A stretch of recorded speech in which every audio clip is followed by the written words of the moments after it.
The letter on Richard Harwood's desk promised to save his factory. He didn't know the real buyer was the man he'd thrown out of his house 8 years ago. If this goes through, I can keep the doors open. Maybe even update the line. Confidential. Acquisition proposal for Harwood Manufacturing. The lead acquirer is a mid-market tech firm, Reeves Sensor Solutions. They want a manufacturing footprint. And they want to keep the workers? The name? Richard signed without reading the fine print. He never saw the name of the man who owned the acquiring company. Daniel? He really signed? He signed it this morning. Due diligence starts in 2 weeks. He still has no idea, does he? Laura hung up and allowed herself one small, private smile. The nobody her father had thrown out was about to buy his company. 8 years earlier, Laura had stood in her parents' formal living room, Daniel's hand tight in hers, and faced a wall of cold silence. So you're the engineer my daughter keeps going on about. What exactly do you tinker with in that garage of yours? Industrial sensors. We've got a prototype that could cut factory energy costs by 30%. A nobody with a wrench. She's throwing her future away. Laura, please. He can't give you the life you deserve. Think of your future. He is my future. I'm marrying him with or without your blessing. Then you're dead to us. No inheritance, no help, nothing. Walk out and don't come back. Laura didn't cry. She walked upstairs, packed a single bag, and came back down with her suitcase. Let's go, Daniel. She didn't look back. The door closed with a sound that wasn't a slam, but a severing. In a cramped one-bedroom apartment on the wrong side of town, Laura and Daniel Reeves started their life with nothing but each other. After rent and the electric bill, we've got exactly $72 left for the rest of the month. If I can just get that sensor to market, everything changes. He spent every night in the rented garage, refining his industrial sensor prototype, while Laura brought him coffee. You're going to make this work. I know it. I see it in your eyes every night. For 16 months, they stretched every dollar. Then one Wednesday afternoon, Daniel's phone rang with a number he didn't recognize. Hello? 100 units? You want 100 units? This is it. After all those nights in the garage, someone finally sees what I see. Laura threw her arms around him, coffee cups forgotten on the workbench.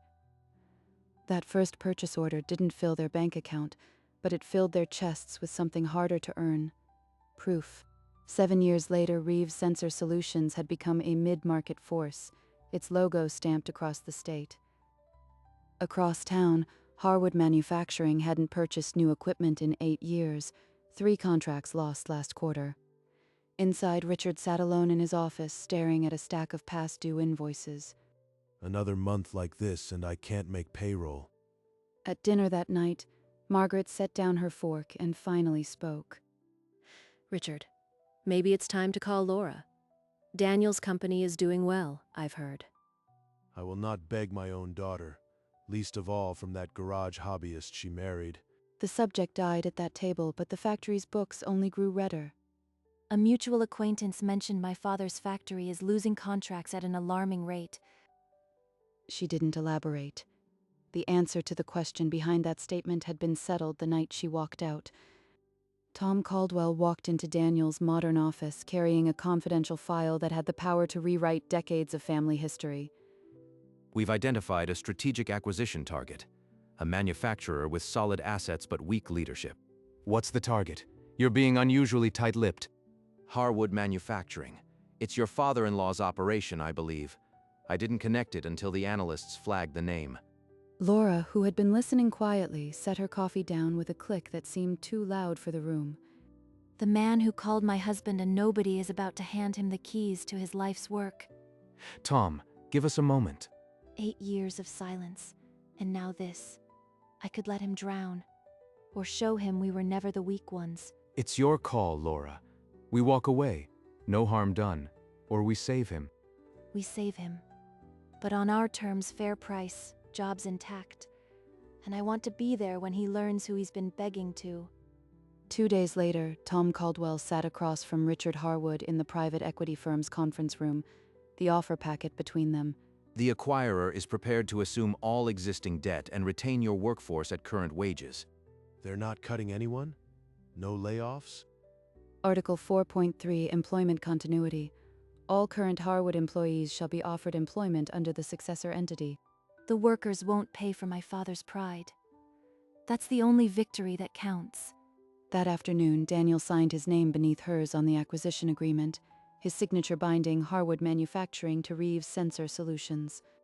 Tom, before I sign, who exactly is behind Reeves Sensor Solutions? I never caught the name. A private equity-backed group. You'll meet the principals at the formal due diligence meeting. Richard signed. The pen scratched across the page, and the lie of omission he couldn't hear hung in the air. A text from Daniel confirmed he signed it. Laura didn't smile, she simply nodded. A quiet release 8 years in the making. That evening, Laura sat alone with the due diligence files, spread across her tablet like an X-ray of her father's ruin. Every desperate loan, every renegotiated contract, all signed in his hand. He was so proud once. Loan agreement, Harwood Manufacturing secured against principal residence. Signed, Richard Harwood. He mortgaged the house I grew up in to keep the factory alive, and still refused to call. You've been reading those all night. Come to bed. I see him in every page, and I feel pity, but I won't undo what we're doing. Pity doesn't mean you're weak. We're not here to humiliate him. That's not who we are. He was right. The victory wasn't in punishment. It was in proving that the man Richard discarded had become the one who could save him. Across town, Richard checked his calendar for the 100th time and forced himself not to call Margaret. Calendar notification. Due diligence meeting. Harwood Manufacturing Acquisition, 9 a.m. Richard strode down the glass corridor, his lawyer silent beside him, the signed offer in his pocket like a reprieve. This deal saves the factory. After 8 years, I can finally breathe. In the restroom, Laura fastened a pearl stud, her reflection steady. She was no longer the girl who'd walked out. You called him a nobody, Dad. Today he signs. She walked the hallway toward the boardroom, her heels soundless on the polished floor, the blazer a second skin, the boardroom filled. Tom arranged documents. Daniel sat at the head, composed but watchful. She wanted to be here. I just hope he doesn't try to wound her. The wall clock ticked to 9 o'clock. The air felt stretched and strange. Richard paused at the boardroom door, his reflection pale. He smiled at his lawyer, a tight, relieved smile. He turned the handle, pushed, and stepped inside. For one stretched, quiet second, he didn't recognize the man at the head of the table. Richard's eyes moved from Tom to the head of the table, and the smile on his face froze into something unrecognizable. Daniel Reeves looked up, his pen still, and met the stare of the man who had thrown him out 8 years ago. It can't be the garage tinkerer. He's the buyer? Hello, Mr. Harwood. Welcome to the diligence meeting. He's welcoming me, like a guest, in my own company's sale. Richard's gaze slid to the woman seated beside Daniel. Laura met his eyes without flinching. 8 years, Dad. 8 years of silence. And now you can't look away. Tom, oblivious to the asphyxiating tension, began his introductory remarks. As outlined in the term sheet, Reeves Sensor Solutions will acquire 100% of Harwood Manufacturing's assets and liabilities. Richard didn't hear a word. He only stared across the table at the man who had once been nothing, now holding everything. Tom continued, his voice a steady hum over the frozen silence at the other end of the table. Every employee from the floor to the front office will receive an offer letter with identical salary and benefits. We're not cutting jobs. We're expanding the workforce within the first year. They aren't punishing me. They're just better. Better than I ever let myself see. Laura sat in poised silence, her hands folded on the table, watching her father's jaw tighten and release. Are there any questions before we move on to the transition timeline?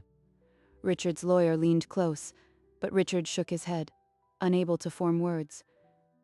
I can't ask anything. There's nothing to challenge. They've done everything right. Good. Then we'll proceed with the final contract. Tom, please circulate the certification documents. She hasn't said a word to me. Not one word, and I deserve it.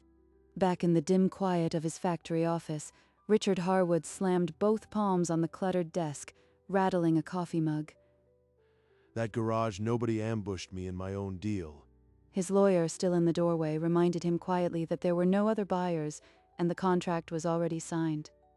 They're saving my workers. They're saving me, and I have to swallow it. That afternoon, Margaret Harwood's phone rang in the silent kitchen. It's Daniel Reeves. The buyer is him.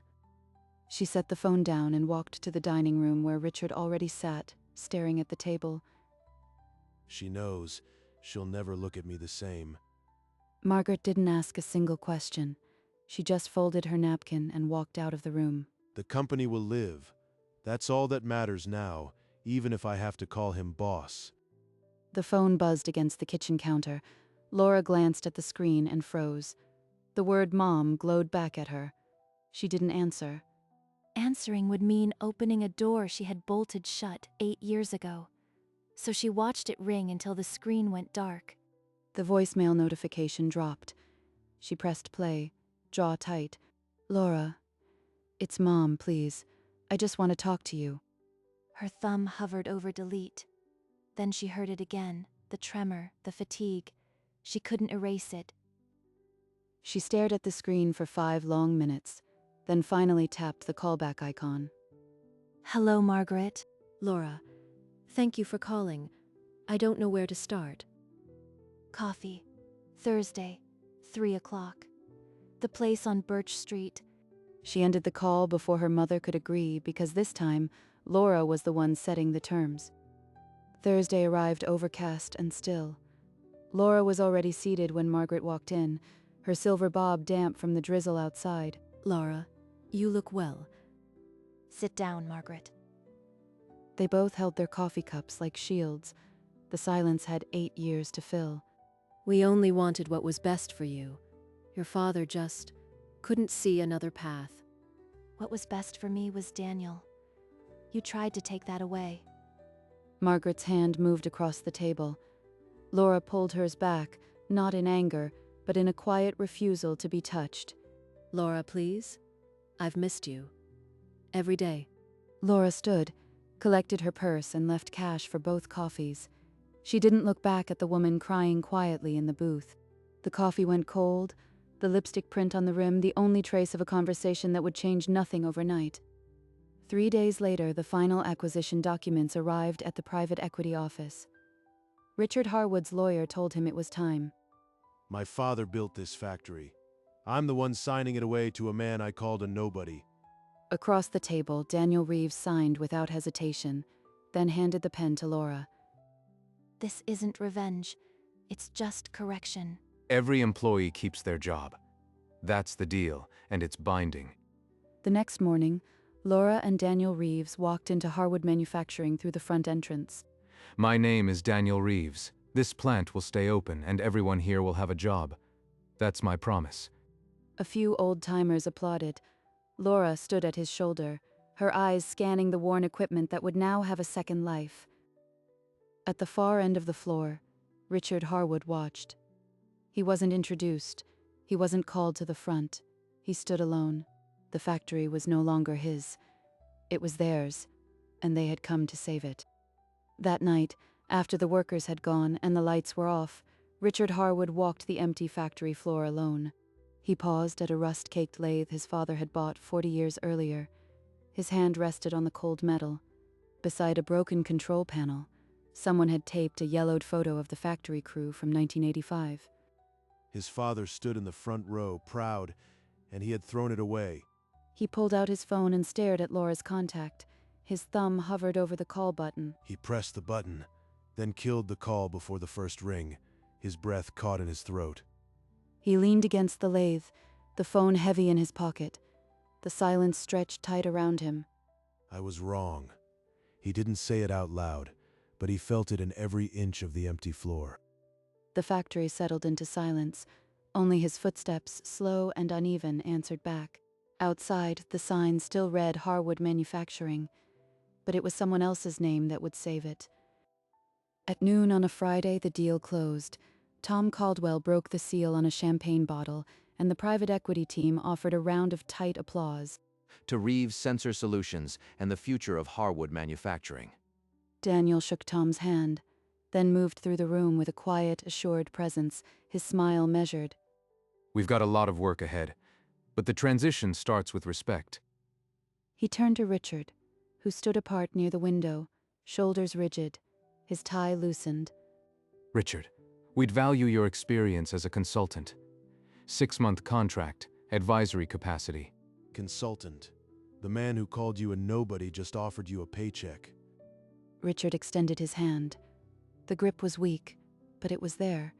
Across the room, Laura watched. Her champagne flute remained full, her expression unreadable. She didn't approach her father. The gesture was Daniel's to make, and hers to leave unacknowledged. 2 evenings later, Laura's phone buzzed again. This time, Margaret's voice held none of the old defensiveness.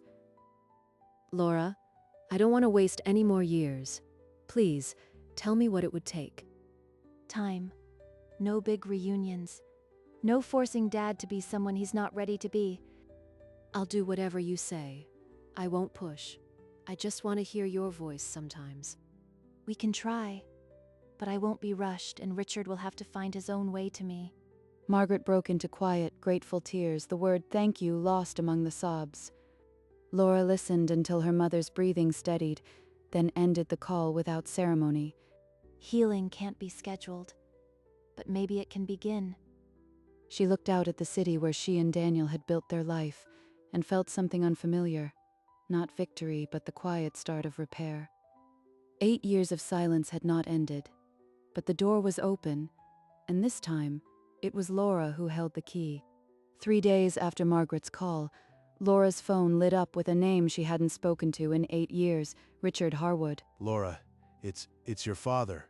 Please don't hang up. He sounds broken. Not like the man who threw me out. I was wrong. About Daniel. About everything. You didn't deserve what I did. I hear you, Dad. She didn't offer forgiveness, but she didn't end the call either. The silence between them held 8 years of damage and one small bridge. Can I see you? Not now, but someday. I just want to try. Someday, not yet. But we can talk again.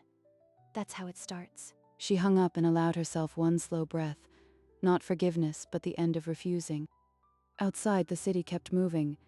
Inside, Laura Reeves stood taller than she had in 8 years. That night, Laura and Daniel sat across from each other in their penthouse, the city lights blinking through the glass like a quiet audience.